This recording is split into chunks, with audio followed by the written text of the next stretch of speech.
Less than friendly night. Let's give another round of applause to Shana Solomon and all the actors who just performed in The Things We Make.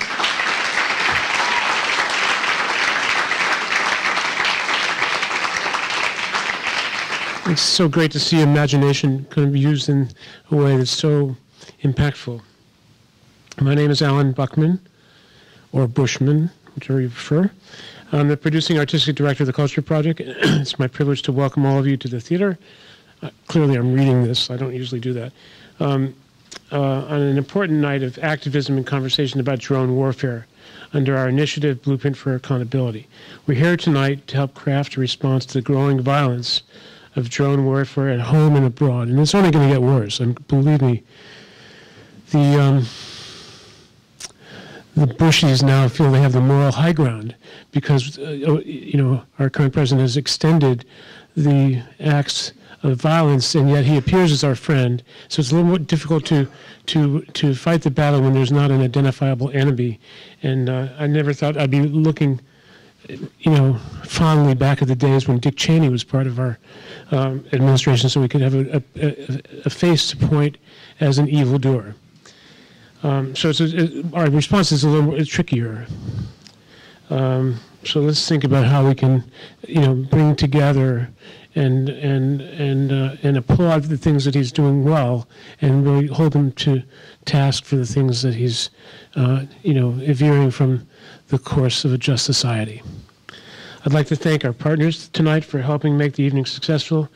The Bill of Rights Defense Committee, Brooklyn for Peace, Center for Constitutional Rights, CODEPINK, Mondo Weiss, The Nation, Theaters Against War, Veterans for Peace, and The World Can't Wait. And without further ado, here's Medea Benjamin.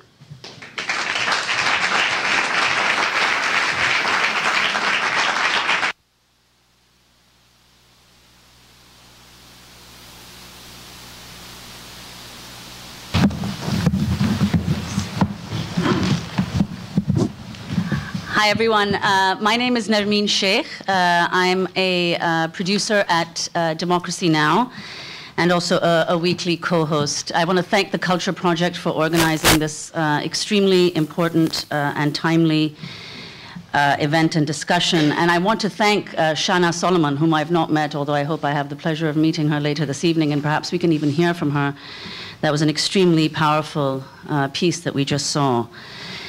So before I introduce our two speakers, I just wanted to say Democracy Now! Just returned from the Sundance Film Festival. Alan was there as well, and we saw an absolutely extraordinary documentary called Dirty Wars. It's directed by Rick Rowley, who won the award for Best Cinematography. I highly recommend it. And the principal, the writer and someone who features prominently in the documentary is Jeremy Scahill, whose name may be familiar to some of you. He started off as a Democracy Now! Producer, but then went off to Iraq, where he did some very important investigative work, including on the increasing use at the time of private mercenary armies by the US government, and wrote a book called Blackwater.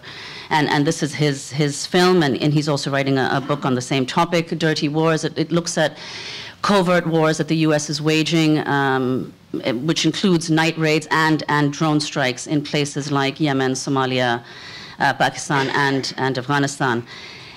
And given the fact that drone strikes are increasing and have increased, as Alan mentioned, under the Obama administration, it's remarkable how little press coverage they get. I mean, Democracy Now! Has tried very hard to follow this and continues to do so and will continue to do so. But it's startling how little something that is so obviously extra-legal is covered in a democratic society, which we believe this to be. Research indicates that only 2% of drone attack victims are top militant leaders, as against what we are told when we are told anything at all about what are, after all, covert strikes. There have been between 400 and 800 civilian casualties in Pakistan alone since 2004. So without further ado, I'd like to introduce our two speakers who know a lot more about this topic. Medea Benjamin to my left, is co-founder of CODEPINK and Global Exchange. She's just returned in November from Pakistan, where she went to drone-affected areas with Imran Khan, who is a leading political figure in Pakistan and one of the people most critical of drone strikes. She met drone victims. She was also in Gaza in December. Her latest book is called Drone Warfare: Killing by Remote Control.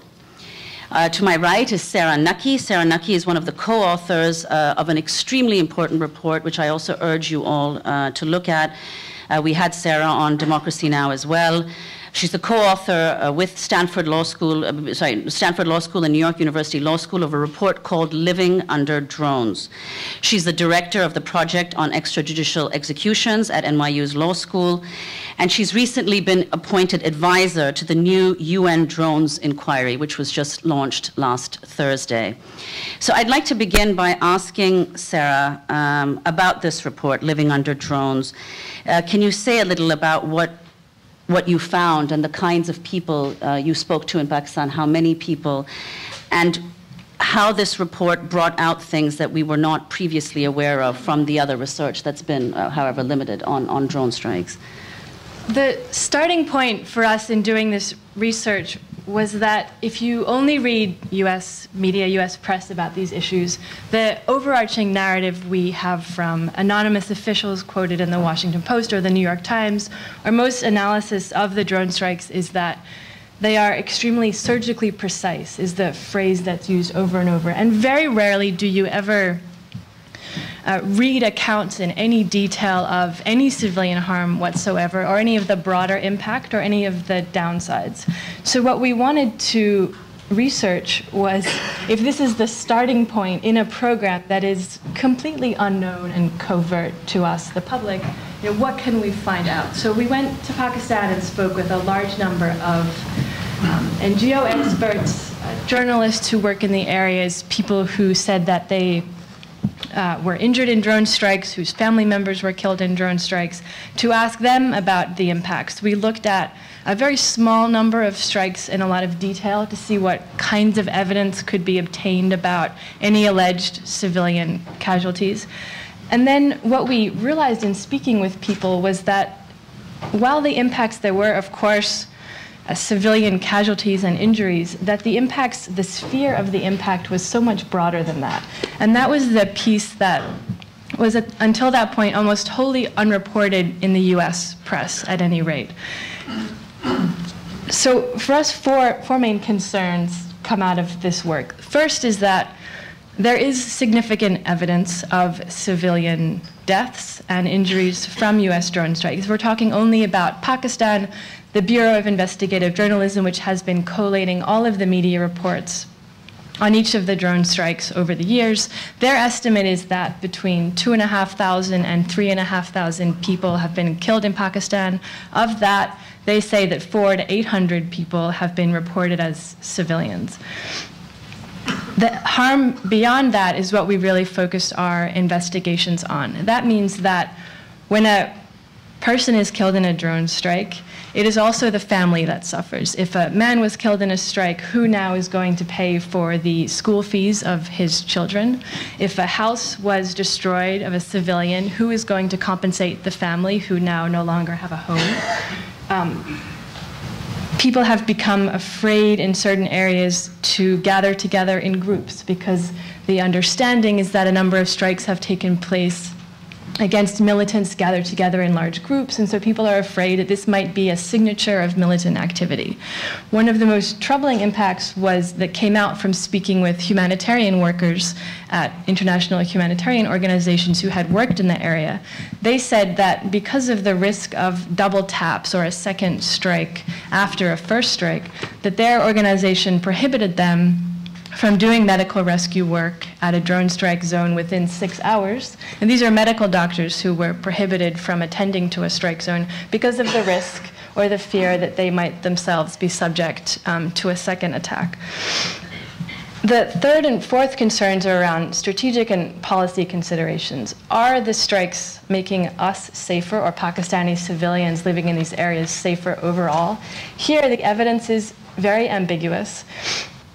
as mentioned earlier, about 2%, this comes from CNN, collection of data, 2% of those killed were high-level militants, which means the rest are a mixture of civilians or low-level fighters. And if that's the number, but it's causing intense hatred towards this country, there's anecdotal evidence of increasing recruitment towards terrorist organizations, then we need to be asking very serious questions about to what extent these policies are making us safer. And then from a legal perspective, at the moment, the United States is one of a very small number of countries that has the capacity and has been exercising that capacity to carry out armed drone strikes. But more than 75 countries now have drones. Only a small number of those are currently armed. But every couple of weeks, there's a new article out about a new country that is seeking to obtain armed drones. The last to announce this was Germany. And it won't be long before the proliferation of armed drones continues to increase.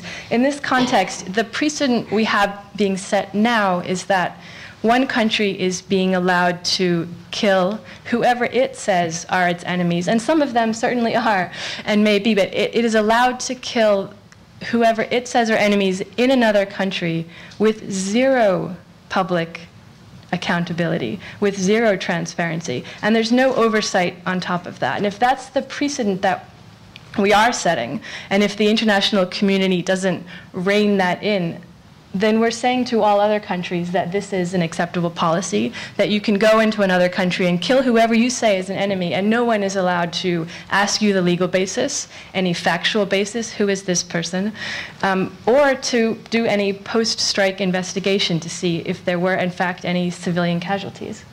So can you say a little also, Sarah, about the people, some of the people whom you spoke to while you were there? Yeah, so we did a lot of interviews with individuals who were either injured in strikes or whose family members were killed or injured, or who witnessed strikes.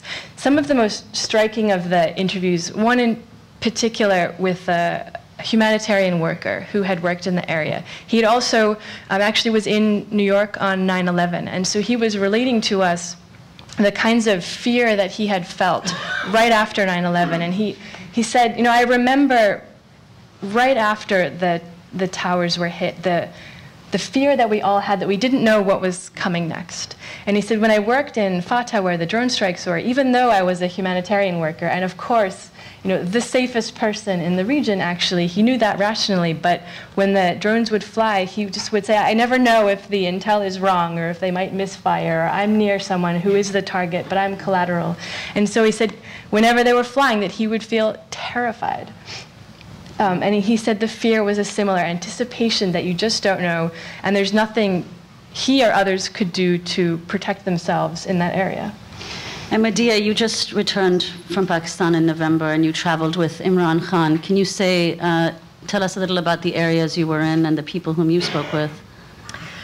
Yeah, I also want to mention, in terms of the terrorizing, that I was recently in Gaza, and a young woman who was with us, she's from Gaza, said something to me that sticks in my mind, because she said, everybody thinks that drone is for them, that it's your own personal drone. And she said she thought they could fly these Israeli drones. She said they could fly higher and you wouldn't hear them. But she said they fly lower so we can hear the buzzing all the time. And it's just this way of telling us, we're watching you, you don't know when you're safe, there's no place safe to be.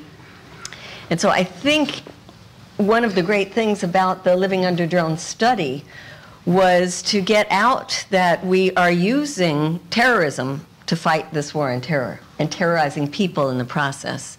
I wanted to talk about a couple of examples in Pakistan. And the first one is a chance that we had to meet with a man called Karim Khan. I think we're going to put his picture up here.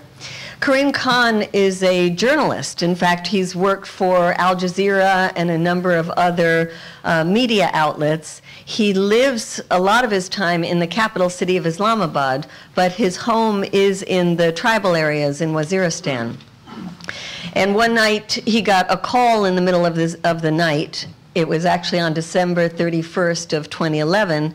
and he was told that a drone had hit his compound. Now, his compound means his home. This is what was left. What you see in this picture is the compound totally destroyed. And in the process, his son was killed and his brother was killed. Now, the brother, he told us, was the director of the local school and had come back, a well-educated man, come back to the village because the Taliban were in that area, and he wanted to teach the young people that it was much more important to get an education than to pick up a gun. And Karim Khan's son came back after he finished high school and wanted to also work in the local school with the same idea of teaching the young people how important education was. And so when Karim Khan told us his story, he said, imagine what the 200 children from that school learned when the drone strike killed their beloved teachers, and that these children were left aching for revenge. And so when we talk about what is the result of these drone strikes, it is a recruiting tool, and the best recruiting tool for Al-Qaeda and for the Taliban. I wanted to talk about two other cases. One is the case of a 16-year-old. His name is Tariq Aziz. He lost his cousin, a young cousin, in a drone strike, was very upset about it, and he was given the opportunity to go to Islamabad and participate in a gathering that was called by lawyers from Pakistan and from the UK, who the first time ever gathered up drone strike victims' families to talk to them about what can we do. How can we use the courts? How can we do better documentation of the drone strikes? Because it's important to know that these drone strikes are taking place in areas that are off limits to journalists, which is one of the reasons it's so hard to gather good information. So Tariq Aziz was in Islamabad for 4 days in a very publicized gathering. The media was there. He was staying in a very well-known hotel. And he was one of the young people who was taught how to use a video camera so he could become a citizen journalist. And he was very excited about his role of documenting these drone strikes, because he said that in his village, the drones were buzzing overhead 24/7. The gathering of people, little did they know that 2 days later, while he was driving with his younger cousin to pick up an aunt, a drone strike hit him, and this is all that remained of Tariq Aziz. Now, the lawyers who were in that meeting were outraged, and they said, why was he killed? The US government said he was a militant, because any young man of military age in the area is deemed a militant. And they said to him, he was in a public meeting. If you thought he was a militant, why didn't you have him arrested? Why didn't you give him a chance to surrender? And there's no answers for those questions. And the last case that I wanted to bring up was the one of a US citizen, Abdul Rahman al-Awlaki. This is the son of Anwar al-Awlaki, who was a very fiery imam who gave a lot of anti-Western sermons, was an American citizen, went back to Yemen, was put on a kill list by President Obama, and killed in a drone strike. Well, his son was born in Denver. These pictures come from his Facebook. On his Facebook, he talked about how he liked rap and hip-hop music. He liked to swim. He was, his friends say, an ordinary American teenager.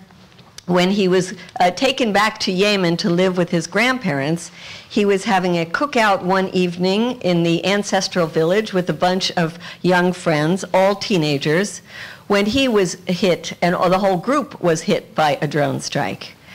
This is an American teenager. And the groups like the Center for Constitutional Rights and the ACLU have been trying to get information through the courts about the killing of Americans. And so far, they have been unable to get any information. And just think about the killing of an American citizen a young boy, 16 years old, without any kind of judicial process, and where our government feels no obligation to even explain what happened.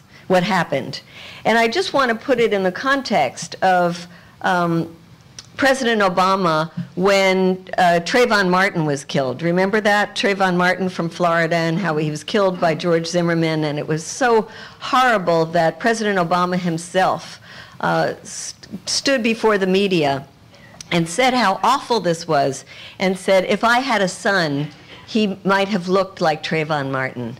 And I think it's important to look at the picture of Abdul Rahman al-Awlaki, because if President Obama had a son, he could very well have looked like Abdul Rahman al-Awlaki.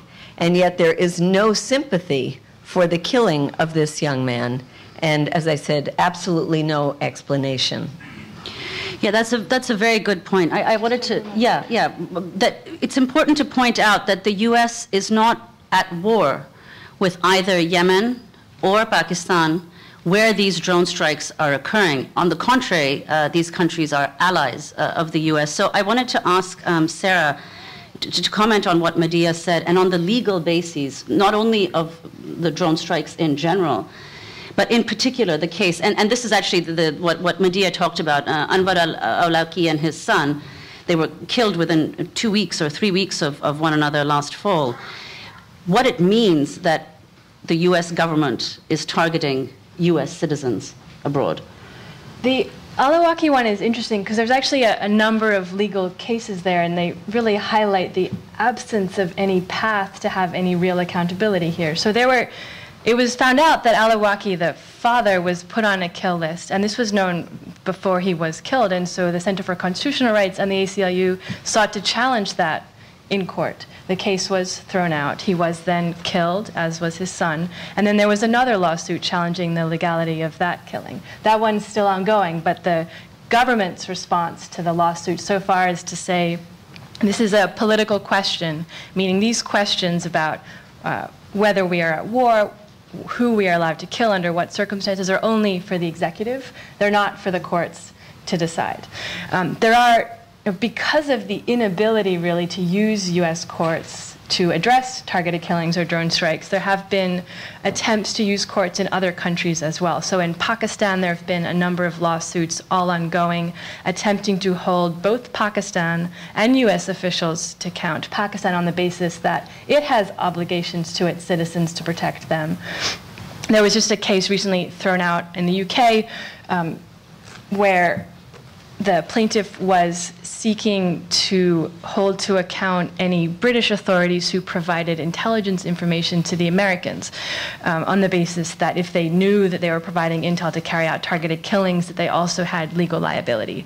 That was also thrown out and is now on appeal. So all of the cases and attempts there have been to use the rule of law so far have gone nowhere, and this led a Yemeni lawyer who's very active on Twitter about drone issues, maybe you saw this, Medea, tweeted that if one of his children were killed in a drone strike, that he would join al-Qaeda because it was the only path to any justice. And I hope he was just speaking in a rhetorical manner, but a lot of people see it that way, that there is no way through the courts to have accountability, and so what are their options?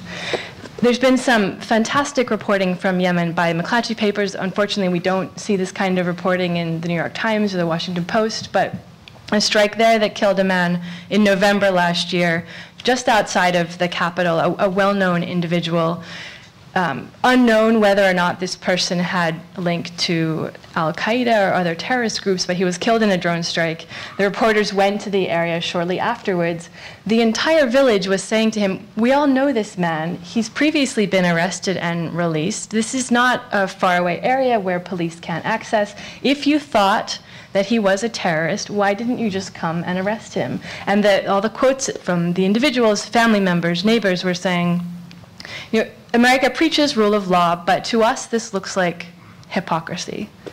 Can I ask you, though, it's very interesting. How is it that the U.S. can say that in a case like this, it's the executive that has power and not the courts? Is there, what's the precedent for this kind of thing? in the past?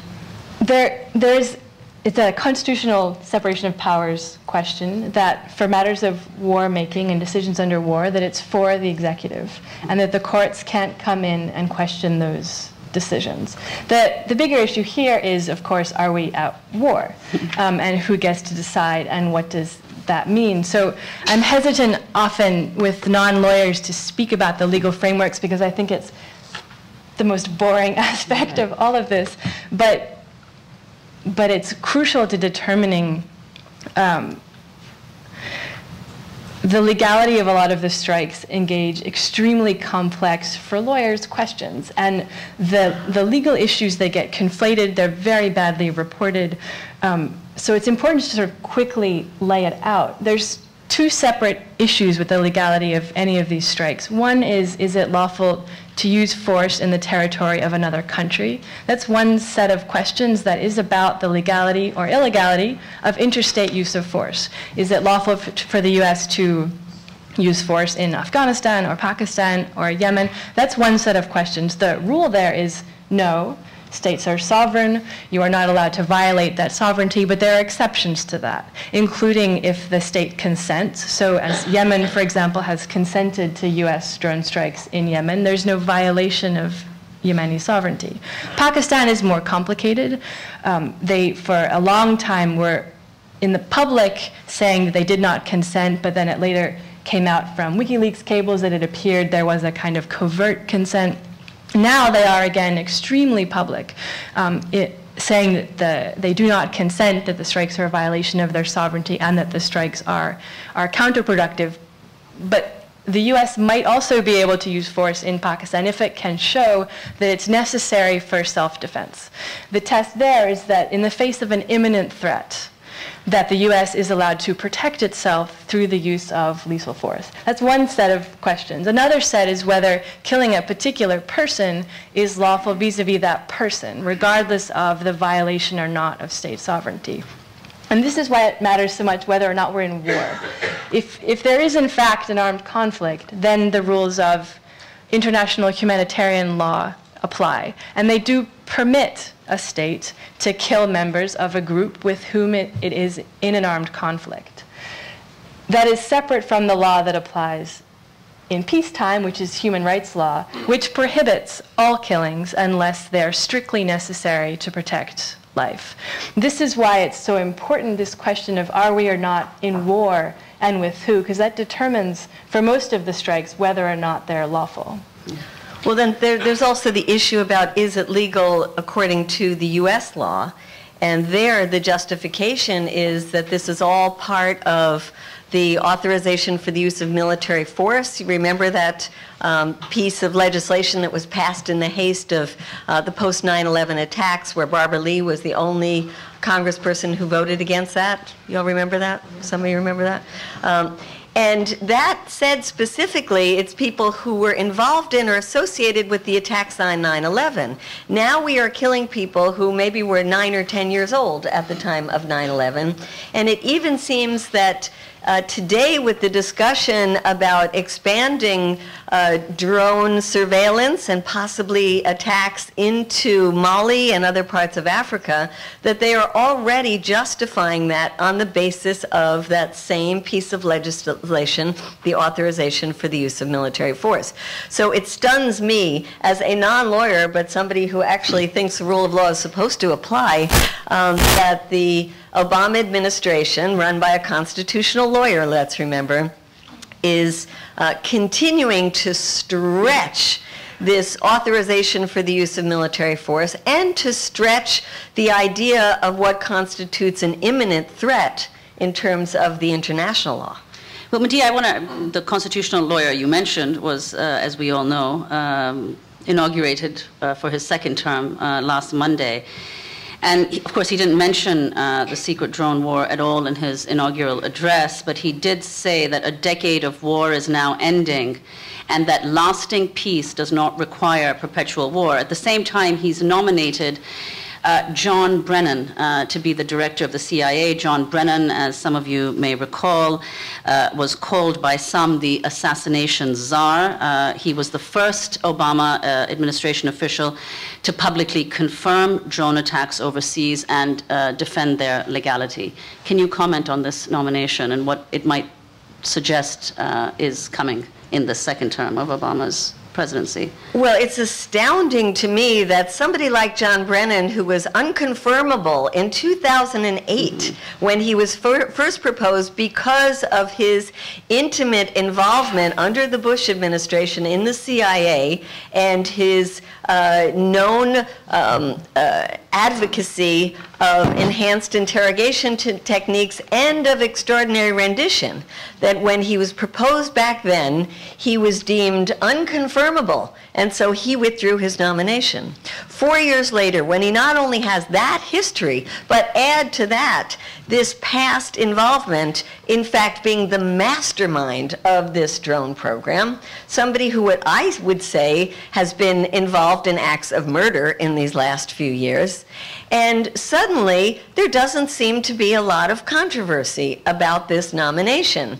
And we are going around now to the different Senate offices and trying to say, you know, will somebody stand up in the Senate and say this guy was not confirmable then and he certainly isn't confirmable now?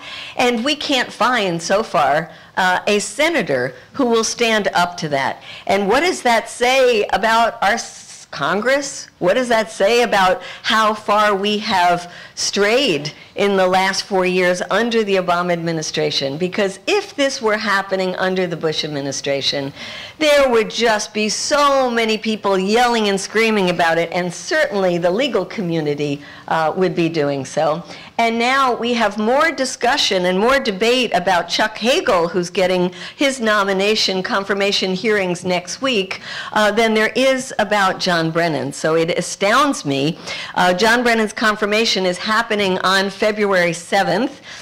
If any of you would like to make the trek to Washington, D.C., we feel it's really important to pack the hearing room for his confirmation. And if there are not senators who are going to stand up and say, this guy is not fit to be the director of the CIA, at least there should be citizens in the audience who are willing to get up and say that.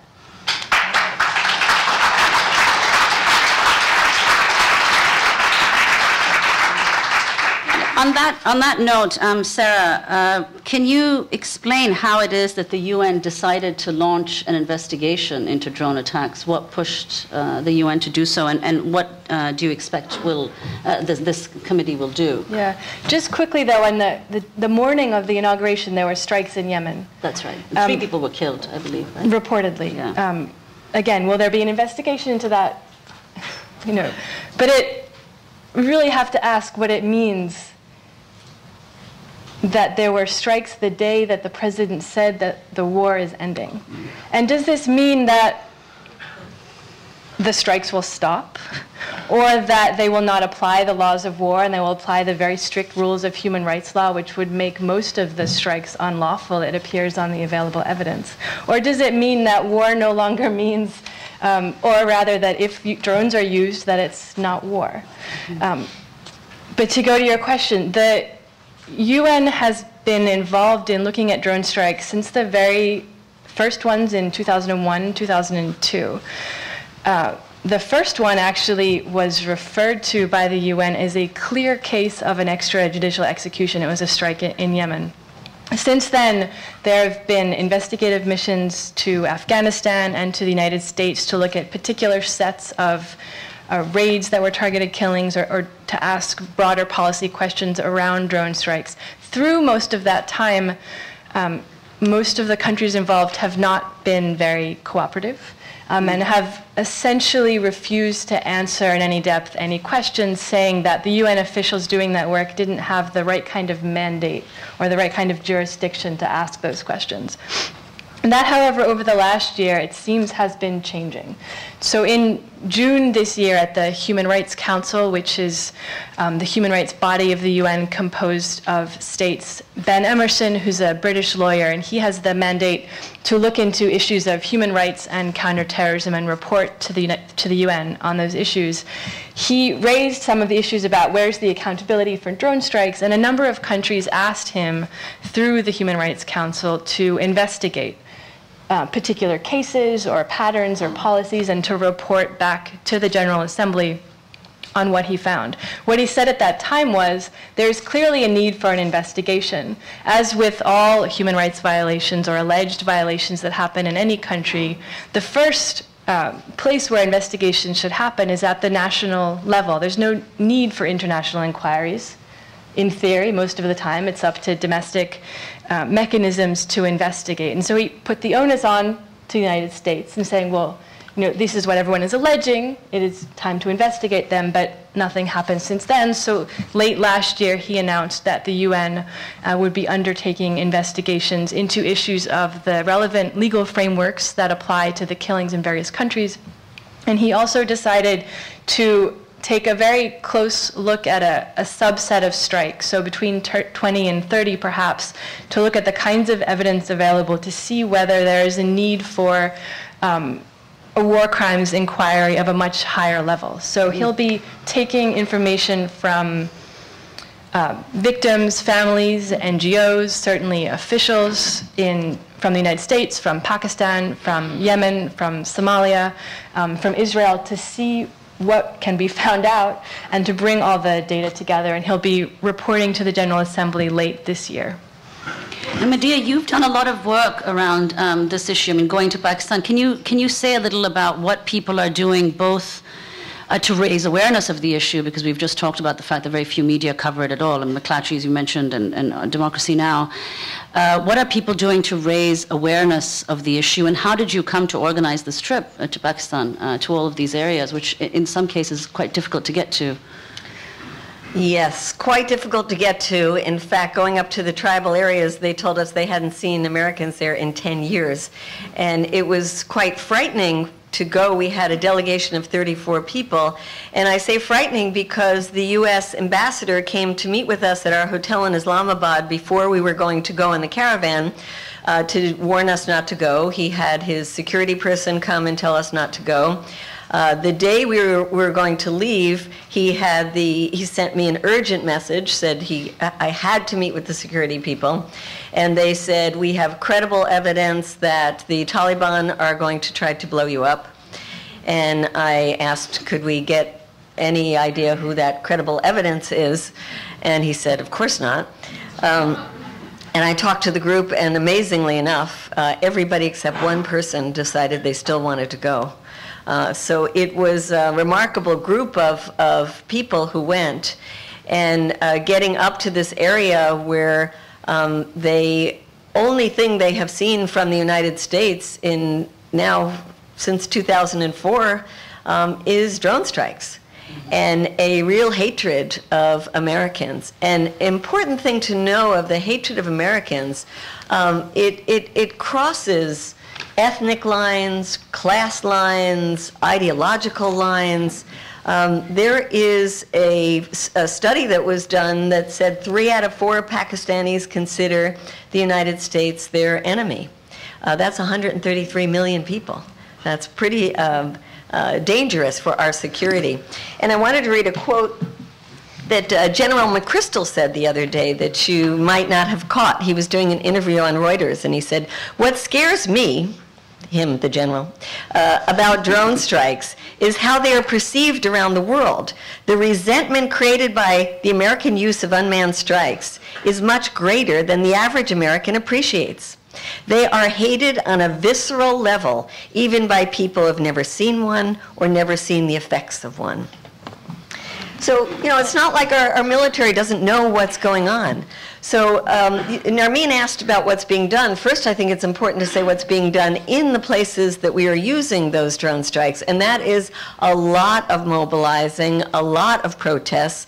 There have been, in Pakistan, many protests with thousands of people on the street. They have even blocked the U.S. base that was used as a base to transport goods into Afghanistan, which I hear cost the U.S. $1 billion extra in transportation costs, not being able to use that base. In Yemen, there are regular protests against the drone strikes. And then in the United States, I'm actually feel very positive about the change in the attitude of Americans in the last year, because when I was writing the book, Drone Warfare, Killing by Remote Control, it's when some polls came out that astounded me that said that 83% of Americans thought it was okay to use drones to kill terrorist suspects. And that included even a majority of people who define themselves as liberal Democrats. Now that has been changing dramatically in the last year, whereas the last poll I saw said 63%, and even less when it came to women. And I think that is because there are many groups now that are out there educating, mobilizing, talking, going to universities, going to faith-based groups. There is a lot of mobilizing, and you have some of the best people here in this audience who are going to speak to us. And in upstate New York, outside of Hancock Air Force Base, there is a fantastic coalition of groups that have come together and done what they call the Gandhian wave, where they keep going out. This is one of the bases where the drones are being remotely piloted. So they go out and they get arrested, and they come back with more people, and they get arrested, and they come back with more people, and they use the trials as a time to talk about international law. And this is happening not only in upstate New York, but in several places around the country. So more and more people are getting involved at the bases themselves. More and more people are getting involved protesting at the headquarters of the drone manufacturers. And if you ask who's a drone manufacturer, every single weapons manufacturer in this country today is involved in drone manufacturing. And then there are universities that are doing research to see what kind of contracts their university has with the military to do research on lethal drones, and then trying to get those contracts canceled or at least raise awareness. And there are some divestment campaigns that are starting to try to get campuses to divest from companies that are involved in lethal drones. There's a mobilization that's happening in early April in San Diego, where the headquarters of General Atomics is, and that's the one that makes the Predator and the Reaper drones. There's another mobilization happening in upstate New York in April, a national one as well. So there's a lot more organizing going on, and I think that we are changing awareness, and this will eventually have an effect on our Congress and our administration and on the drone policy. I'd also like to mention, actually, I meant to mention it earlier. Today I came across an article that's just come out in the Atlantic magazine. It's authored by Christine Fair and a couple of others. And it reads, "You say Pakistanis all hate the drone war, prove it." And in the article, the authors make an argument that all of the polls, what Medea, what you were citing,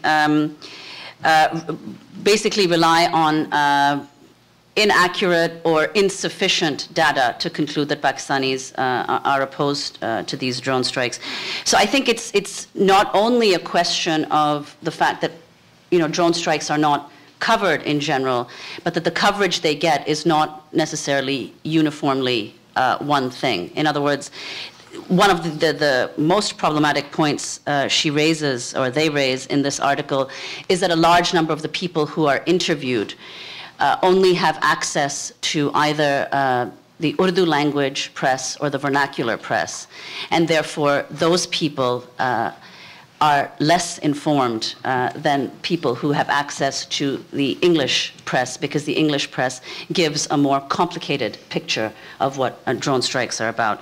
So I think that we can think about that and what that means. The prove it point too raises a really interesting issue. So we're in an environment in which the government tells us essentially nothing about the program.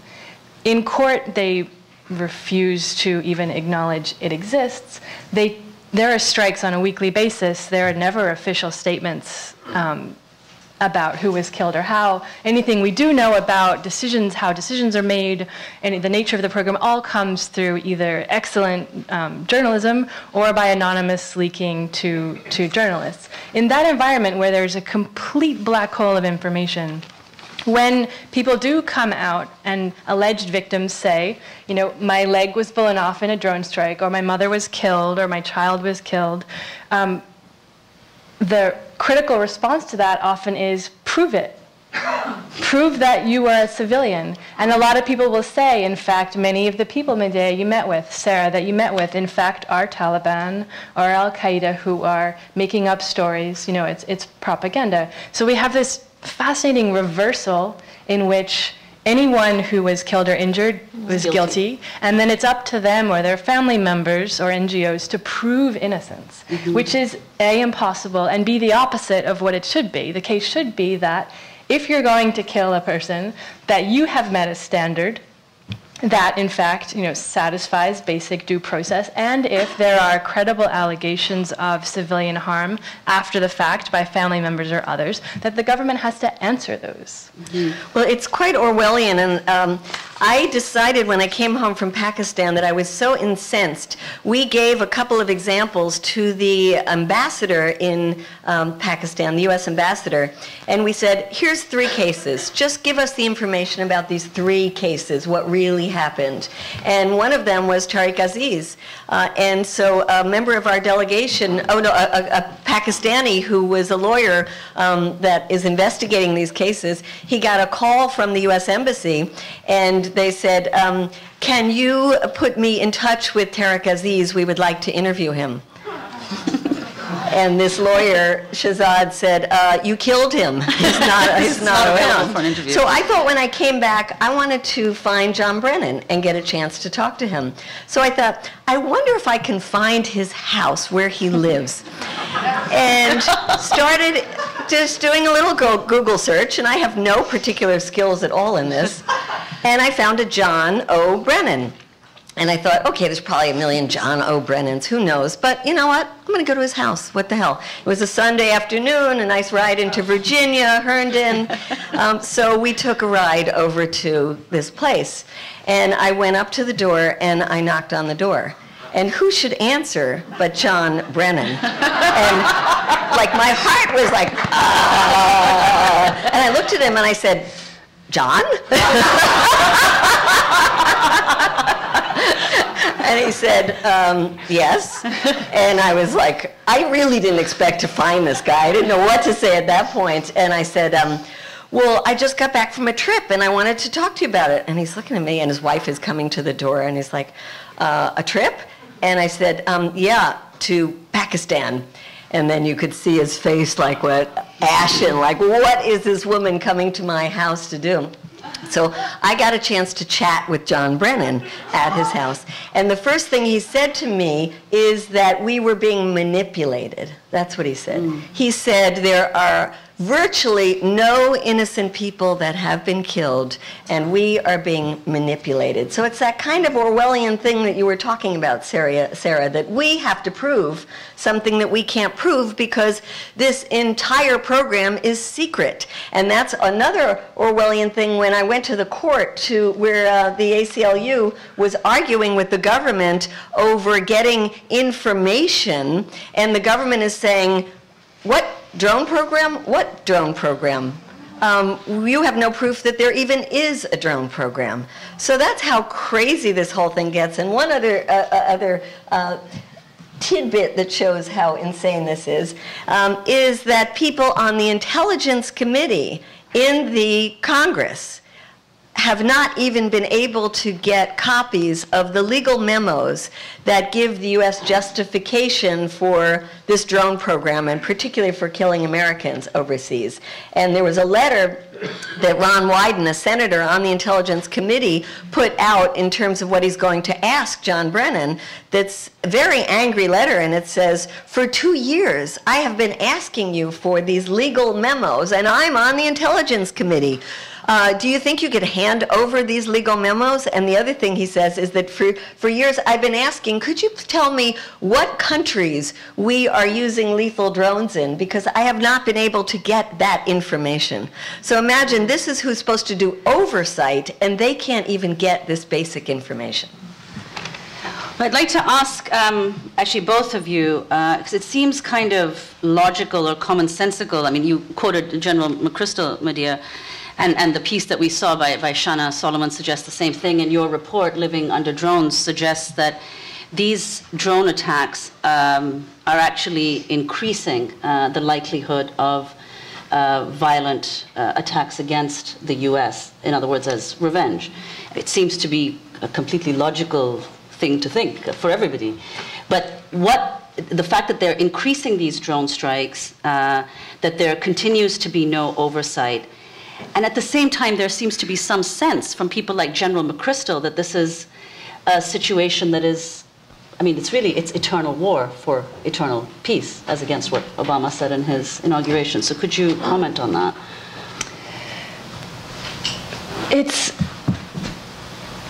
We need to separate out all of the different factors that go into a decision about how to carry out policies like this. Mm-hmm. What we get from the press in the US and from the government is, of course, only the pros. And those need to be taken into account together with the downsides. This report is not against killing certain kinds of enemies when necessary. And it's not against drones as such, or even killings by drones in Pakistan or Yemen as such. The issue is with, first of all, the complete lack of transparency and accountability, and second of all, the absence of knowledge about what rules apply, and then significant evidence of both the counterproductive nature of them and civilian harm. On the pro side, it seems clear that drones have killed some number of high-level militants and have disrupted terrorist networks, and have probably prevented some number, I don't know how many, I've never seen any studies, of attacks against both Pakistanis and American soldiers in Afghanistan. That needs to be weighed against, and again, very little empirical evidence to make sound policy decisions about if that's the upside that you're aiming for, is that being counterbalanced or outweighed by increasing recruitment, by increasing general hatred towards Americans, which decreases not just even in terms of security, but our diplomatic relations with Pakistan and many other countries, which may be undermined by this. And then the horizon upon which you make a judgment. They might be wise policy under certain security considerations for the next 6 months or the next 5 years. But what happens when your horizon of judgment is 10 years or 20 years? What are we doing both to long-term harm in terms of recruitment, but the very legal frameworks that govern the interrelationships between all states? And the risk right now is that we are really undoing the protections that were created after World War II to limit human rights violations. And that the danger as proliferation increases, if other countries mimic these practices, what kind of restraints will exist, could possibly exist in this environment. I don't remember who it was now, but a former US official did an NPR interview where he said jokingly that he felt really bad for whichever US spokesperson was going to have to speak out or find a way to speak out when some other country carries out drone strikes. And like how he would criticize this and sync it with US policy. Okay, well, I've just been given indication that we are going to open the floor. I would like to invite first Deborah Sweet from The World Can't Wait. I believe there's a microphone somewhere. I don't know where, though. Where? Ah, there we are. Well, thank you very heartily to the Culture Project and to you three for bringing this. I do struggle mightily and constantly with the situation. To paraphrase Alan Bushman, we actually have Dick Cheney's policies in very wide effect now, a war without borders and without limits that surpasses what we thought was the limit of international law. And many of us have been struggling with what is our problem here? Is this a technology problem?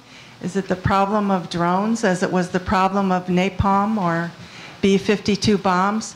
I feel we have a humanity problem, actually, a lack of humanity by the people making these decisions and running the system. And the only solution to this is the people living here who have the greatest potential of influencing the decisions that are being made by our government.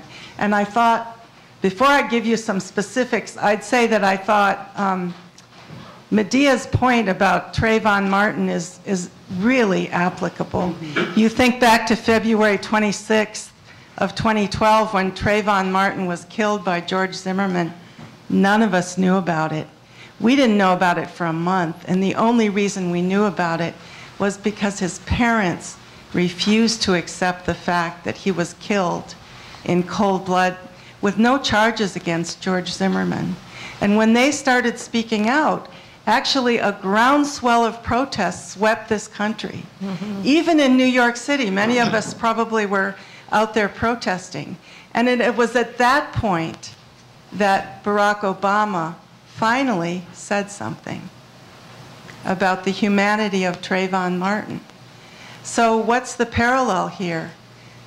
We need to be the parents of Tariq Aziz, and we need to be the parents who have been killed, at least the father, of Abdul Rahman al-Awlaki in this situation.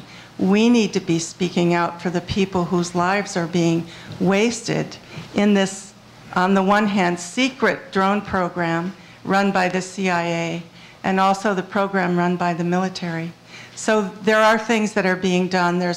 You may have seen something we passed out about a new network to stop drone surveillance and warfare across the country. Outside, if you look to the left when you walk out, is a 1/5 size Reaper drone. It's a replica, of course, it's not a real one, but it's being carried to protests around the country. We have a fleet of a dozen of them now. And this is one way of getting people's attention. We are going into schools. In the month of April, we're having a whole national days of action against drone manufacturers, researchers, and bases. And in New York, we're going to be doing, at the beginning of April, the 4th through the 7th, protesting and just exposure of all the drone manufacturers on Wall Street. And here in the US, this includes L3, General Atomics, and as Medea said, every single company that trades on Wall Street in munitions is involved in making drones. There's 500 some companies. We're also going to be investigating, and many of you could help with this, what are the educational institutions that are doing drone research and have some of these huge contracts with the government, and who needs to know about that? The students, the faculty, and everyone else who's ultimately paying for it.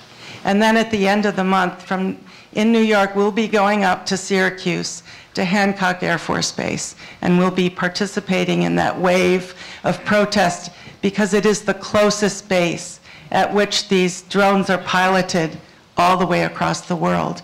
And if you'd like more information, there's more out here for you. Thank you for coming. Thank you very much, Deborah. Thank you.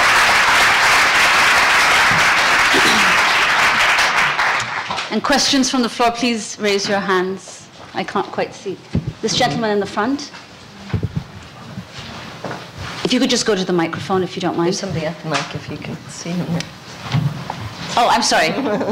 No worries. Shahid Boussar from the Bill of Rights Defense Committee. Thanks so much to each of you for your work. I have a question for each of you on the panel.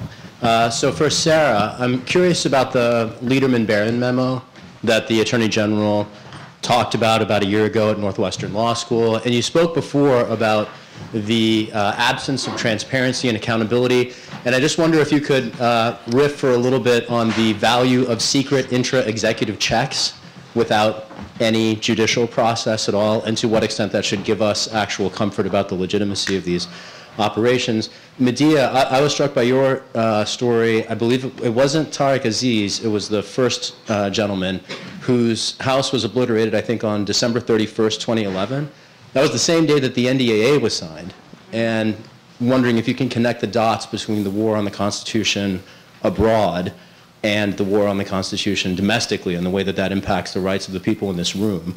And then, Nermeen, I'm curious if you could talk just briefly, sorry, right. The drones are used not only to kill people abroad without judicial process, but also to spy on and monitor Americans. And this isn't a hypothetical future, but a current reality that has already happened. Not sure if you can talk a little bit about the domestic uses of drones that have already come online and how our rights are implicated by that as well. Thank you. Thank you. Sarah, do you want to start? Sure. So just to fill everyone else in, he was referring to a alleged Department of Justice memo which apparently lays out the legal basis for U.S. drone strikes and targeted killings. This is a memo which the ACLU and the Center for Constitutional Rights and the New York Times have been trying to obtain through litigation and so far have not been able to. It seems to perhaps be one of two. There's some other anonymous source, and there might be another similar memo, and they're perhaps the precursors to what at one time was called the disposition matrix, and now is maybe being called the playbook or the rule book, which outlines both the processes for decision making about this decision to undertake a strike and put someone on a kill list, and then also the laws that apply to that. Although we just learned last week that the playbook, while it was nearly finished, would not apply to the CIA in Pakistan, which is or in Afghanistan. Which is where almost all of the strikes are taking place. Right. Which I don't even know what to say about that. That first of all, they're only writing the rule book. I can't call it a playbook. They're only writing a rule book now, and yet all prior statements are that all of the strikes were lawful. But if the rule book didn't exist, or the rules were different between different agencies, on what basis can it be accurate to say that they were all lawful? And then again, if the exception undermines completely the rule here, and again, we don't know what the rules are to either get on a kill list or the legality of a strike. Medea? Well, I want to take the last part about the domestic drones and throw it back at Shahid around the NDAA, because he's doing such wonderful work on that I think it's important that people know about it. In terms of the domestic drones, you know, you might be wondering, and it came up in our conversation, sort of why is it happening? Well, one of the reasons is it's big business. And there are not only a big, powerful lobby of drone manufacturers, but they are so powerful that they have their own caucus in Congress. It's called the Unmanned Aerial Systems Caucus. So imagine that somebody's elected by we the people, goes to Congress and says, oh, it's my job to get more drones in the world. And that's what they're doing. And so they force through a piece of legislation that says, that was written by the drone manufacturers, who are worried about the winding down of the war in Afghanistan, already winding down the war in Iraq. They're saying, well, wait, we got to have more places to sell these things. Let's sell them right here at home. And let's sell them to the police departments. And there's 18,000 police departments. That's great market for us. And so they have been pushing the Federal Aviation Administration to open up the U.S. airwaves to drones. Now, the FAA knows something that a lot of people don't know, which is they crash all the time, very unsafe, and that there's no rules about our privacy. And so they've been reluctant to do it, but now the legislation says they must open the U.S. airspace to drones by September 2015.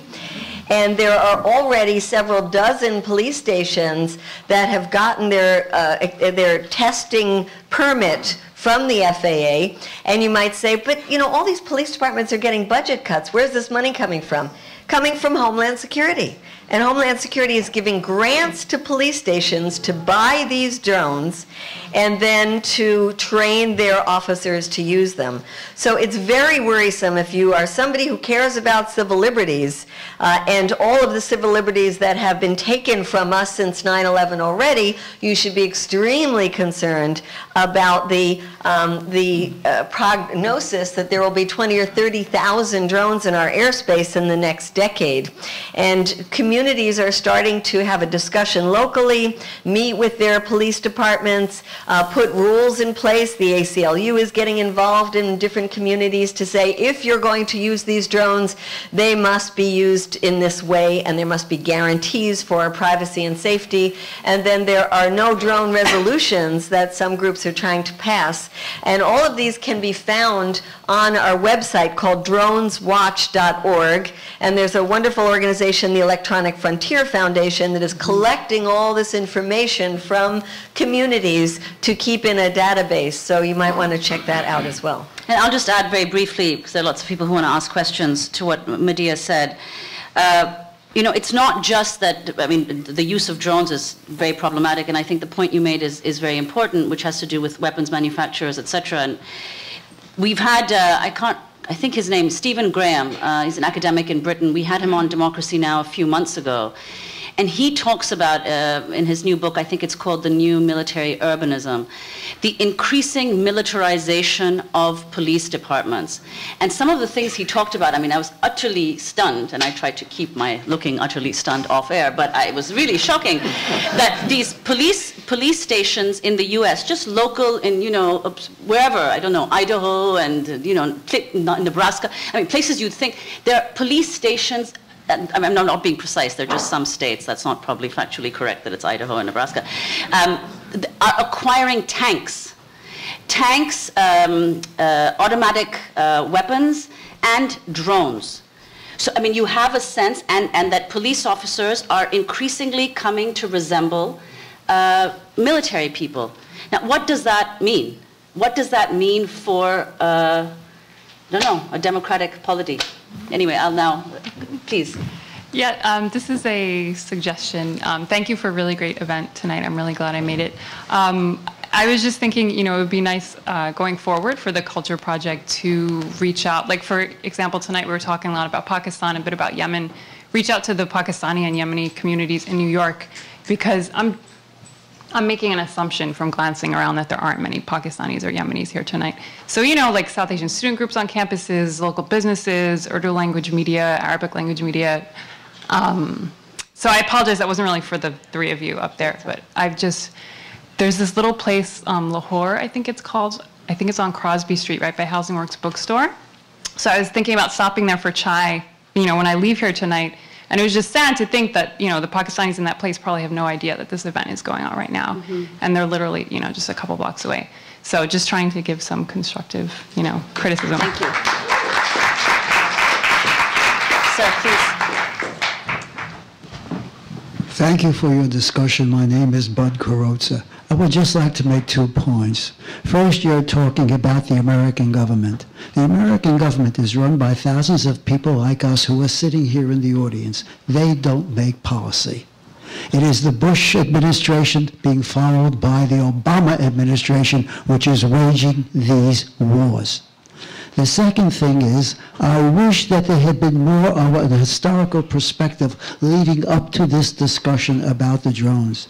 The guys who are shooting these drones off, they're not evil guys. They're not no goodniks. These are people who are following a particular policy.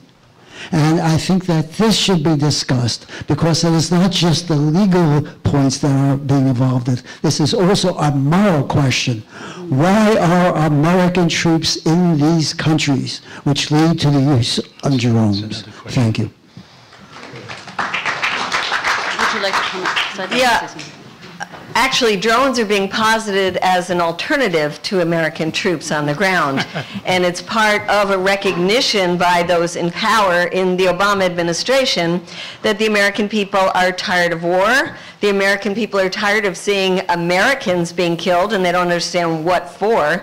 And this is a way of waging war behind the backs of the American people. It is a covert program, and it doesn't put U.S. lives directly at risk, although it does indirectly because of the hatred and the blowback that comes from this. So I think it's important to recognize, as you talk about the evolution of war, that now the Secretary of Defense Leon Panetta said the drones were the only game in town. Well, it's not just drones. It's cyber warfare, it's small commando groups, but it's alternatives to large numbers of boots on the ground. And we see the U.S. not only using the drones where we know, because as I said, even people on the Intelligence Committee in the Senate don't know the whole picture, in Pakistan, Yemen, and Somalia, but setting up drone bases in places throughout the Middle East, in Djibouti, in Ethiopia, in Burundi, and now they're talking about drone bases in Niger. So this is the way of keeping a perpetual war going without the American people really even knowing or caring much about it, because Americans are not getting killed and they're being told about how this is a cheap way to fight the war on terror. It is. Yeah, you're right to focus on the individuals involved. I don't know where he's gone, I can't see, but some of the early work on drones, a lot of the thinking about it was in terms of remotely piloted killing and whether that the geographic distance would lower the threshold for killing and would increase the capacity of individuals to just sort of do a trigger war. But some of the new research that's coming out looking at PTSD or post-traumatic stress disorder is that individuals, the drone operators themselves, are actually reporting quite high, and for many people, unexpectedly high levels of PTSD, because they're sitting there watching individuals on the ground for many, many hours at a time.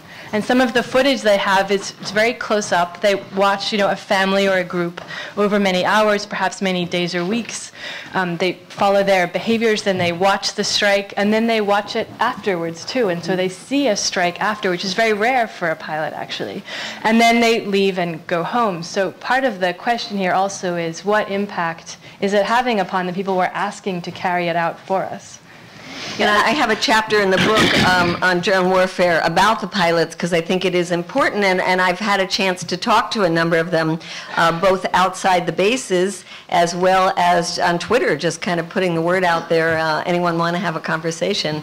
And they are very conflicted about this. And then you talk to people in the military, and there's a lot of people in the military who are opposed to the use of drones, especially drones in the hands of the CIA. They say the CIA is a civilian agency, it's not a military agency. They say there's no accountability in terms of the CIA, and many of them say that the CIA is out of control in its use of drones. So there are allies inside the defense industry, the military complex, that we should and are reaching out to.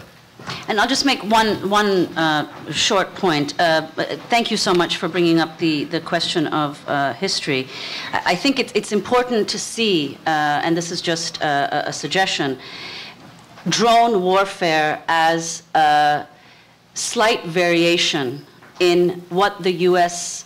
has done in terms of its foreign policy in much of the Third World following the Second World War. So we had, for example, and one can say, you use the term blowback, in Afghanistan itself, the use of proxies, the Mujahideen. And Afghanistan was by no means the only country where the US did this. And of course, by doing so, they spared US lives, although also it cost many, many lives in Afghanistan and Pakistan, and continues to do so, to fight the Soviets in Afghanistan. And that this is simply another way of doing the same thing. And, at the time, I recall, I was studying politics at the time, and I read a book by John Lewis Gaddis. I was forced to read this book, called The Long Peace. And the Cold War was, of course, called the Cold War because there was no war between the Soviet Union and the United States. But, of course, there were many, many wars throughout the Third World, the consequences of which remain with us today. And I would recommend an article that was written by Iqbal Ahmad, which I think is still a very kind of radical and interesting intellectual. He's no longer with us, unfortunately, who wrote about precisely this problem. He wrote an essay in response to the Gaddis book called The Cold War from the Standpoint of Its Victims.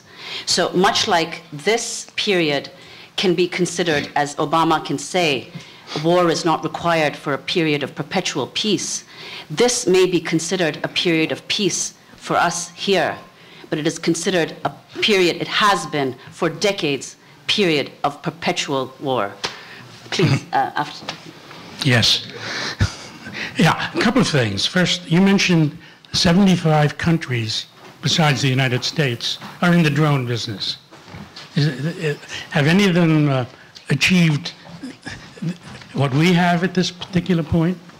Well, I'd like to talk to you more about that. But then, my questions are, how do we bring drones down technologically? Are there drones that will kill drones? Oh my God. Can cyber warfare be used to bring down drones? You mentioned the evolution of war. Yes, we have much better wars now than we did before. So can you answer any of these questions? Are there drones that will bring down drones? And can hackers and cyber warfare bring down drones?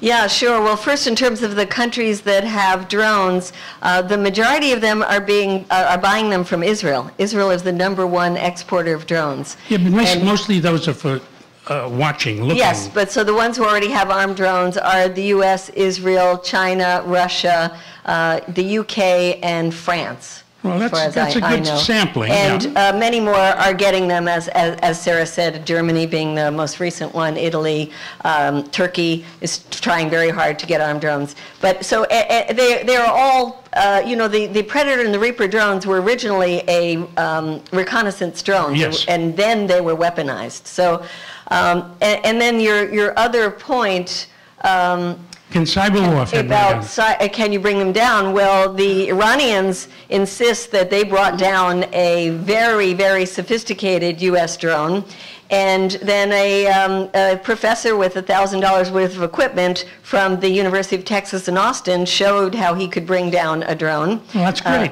And it's known that right now drones are really useful when you're fighting in a place that has no Air Force. But if there is an Air Force, the drones are not going to be very useful. Well, thank you very much. Thank you.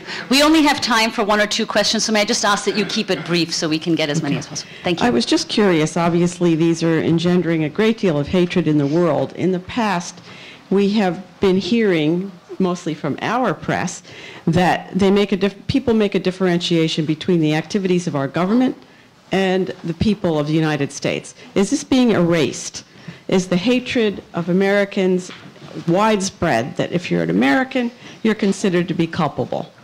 And I do have to ask, do you know if the New York City Police Department has drones? On the NYPD, there's been 2 articles now that have said they're considering them. Yeah. The commissioner said they're considering them, but it's hard in the city because of all the buildings. It's very different than But as far as we know, they don't actually have them. But your first question about is there a separation between the government and the people, I don't know what your interviews were like. I had very different responses from people. I had meetings with people who said to my face, I hate you. Like, I hate your people. To me, you are terrorists. You literally, to me, are terrorists. And I want to demand, we do interviews, and I was trying to obtain from them information about civilian casualties, and some of them would just really refuse to provide much information and would want to ask me questions like, who are you? What are you doing? Do your people know, do other Americans know that this is happening?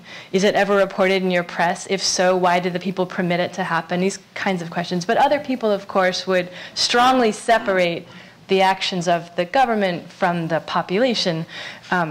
Although one woman said to me, very young, a teenager, she said, we talked for a couple of minutes about nothing related to drones, and she said, I've never met a nice American before. I'm going to post on Facebook that there's nice ones. Do you mind if I post about this? I would say, unlike Latin America, or some of you might have had a chance to go to Cuba, you find people who always say, we are against the policies of the government, but not against Americans. You don't find that clear separation when you go to a place like Pakistan or even a place like Yemen. They don't have as much information in the tribal areas, for example. They don't get a chance to meet a lot of Americans. And so I think, when we talk about blowback and the danger, because there is not that clear separation, we are considered culpable. Okay, I think we're going to just take one last question, and then we're going to have to wrap, I'm afraid. Thank you. Thank you to the panelists and to you too. Thank you for all your bringing all this information. I have 2 points. Maybe I will do one only. First, this argument that the drones can be used because we are killing really terrorists. Well, I'm going to say what I think about that, then I would like to know your opinion. But I think, who are we? Who are these terrorists? Why are they called terrorists? Are they called terrorists because they are going to attack USA government or our country? In that case, many countries around the world has been attacked by USA, and we are terrorists for these other countries. So my point of view is that we cannot accept that the use of drones because we can say, well, these are terrorists, and maybe yes, like you said, terrorists. They are terrorists, but they are terrorists. Why? They are defending their own country, their own independence. And the other thing that I totally oppose is that with the drone, I think we are invaded of the sovereignty of the all other countries. What right do we have to fly in the airs of other countries and kill people? So I would like to know your opinion about this issue that the drones can be defended in that position. And the second is just an idea. You know, you are saying that this is a secret program, and that it is. I'm coming from Argentina. I left my country in the time of the dictatorship, where the people disappeared there, and the government was saying this is, nobody disappeared. It was a secret program. And the only way that the country was able to overthrow this dictator was because the people, we were on the streets. And the other thing, there is just one more question, if I may. Do you know is that they are planning to have drones in Latin America, or if there are any ideas? Thank you so much. Thank you. Well, the situation in northwest Pakistan, it's very complicated. I mean, even just the poverty rates are extraordinarily high on the one hand. The civilians are stuck between armed groups, Taliban and others, who terrorize civilians, who, just recently there was a report of they brutally tortured a man who they thought was a spy for the Americans and hung him up for everyone to see, require women to stay at home, require men to have their beards in a certain way, prohibit girls from accessing schools. You can't mince words about what those groups are doing to civilians in those areas. The Pakistani military has a long history of trying to engage those armed groups. The civilians then are stuck between often atrocious abuses by the Pakistani military in their fighting against terrorists or other non-state armed actors in that region. So there, would be people who argue that the drone strikes are necessary against those terrorist groups and better than Pakistani military intervention, which displaces hundreds of thousands of people and causes, extensive damage to civilians. And the drone strikes are more precise and cause less damage. It's extremely complicated. It's not just the case that the drones are doing terrible things. They're existing in an environment where civilians already are suffering from all sides. And the drones are adding another layer onto that. The question then is, are they causing more benefits, and on what time horizon in that environment than the costs? These are very difficult questions to have a rational, in-depth, serious conversation about when this government won't even admit that it's engaged in that kind of conflict there. How are we, as residents of this country who have a stake in what is done in our name, able to have a democratic debate about whether this is the right kind of use of force, if we can't even talk to our government about whether it exists or not?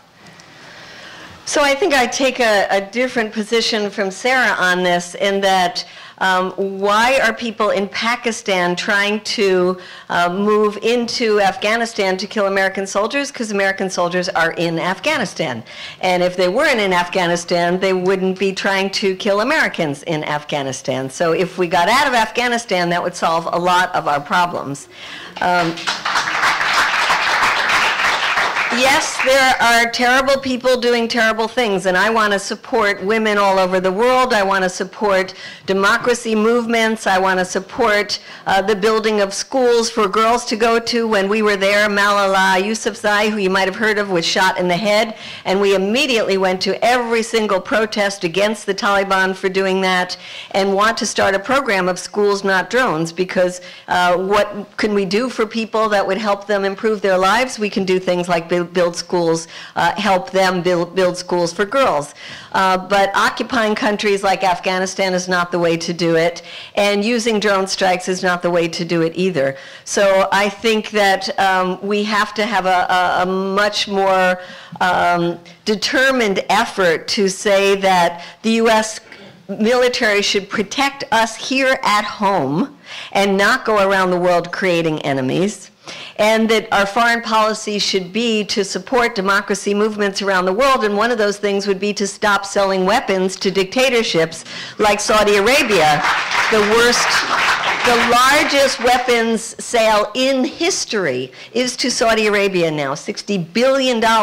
And Saudi Arabia just beheaded a domestic worker and has 40 domestic workers on death row ready to be beheaded. And what is the U.S. government doing about that? Nothing, selling more weapons to Saudi Arabia. So we could clean up our policy a lot by just stopping arming dictators, supporting dictators, and stop occupying other people's countries.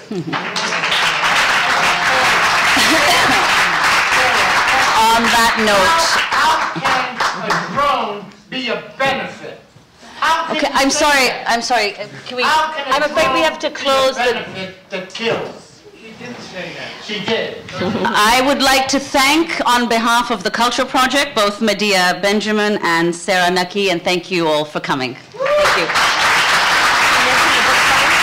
Oh, sorry.